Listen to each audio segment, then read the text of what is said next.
Hello, I'm Linda Bevel, the music director for Emmanuel Episcopal Church in Delaplane, Virginia, and I've chosen a musical reflection for this, the 5th week of Lent.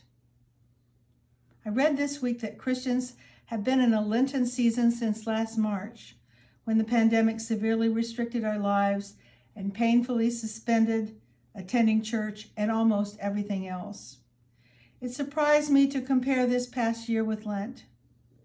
This penitential season just before Holy Week and Easter is characterized by choices that are self-limiting. It is supposed to have elements paralleling Jesus' 40 days in the wilderness, but no one of us chose this path. Still, there are parallels, and here are some things that come to mind. Downcast moods, more time alone, life seemed like a wilderness, and insecurity about when the end of the road might be reached. Because these thoughts have been with me, and even more intensely thoughts about humankind and our life on earth, I have searched out musical examples that lead us back to God. The first piece I've chosen is a tried and true hymn from the 17th century, "If Thou But Trust in God to Guide Thee." Its first verse text is, "If thou but trust in God to guide thee, and hope in him through all our ways, he'll give thee strength whate'er betide thee, and hear thee through these evil days. Who trusts in God's unchanging love builds on a rock that naught can move." This is a setting by John Carter.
A very traditional early American shape note tune that is much beloved for this season of the year is "Oh, What Wondrous Love Is This."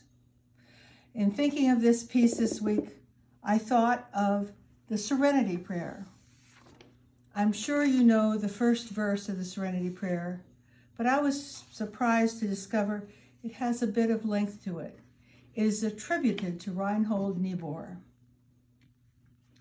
God, grant me the serenity to accept the things I cannot change, courage to the things that I can, and wisdom to know the difference.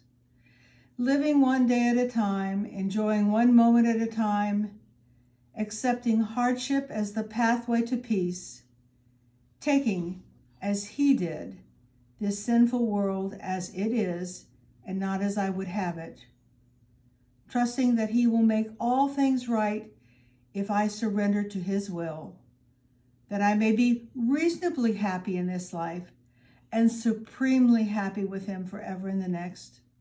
Amen. This is a setting of "What Wondrous Love Is This" by Michael Larkin.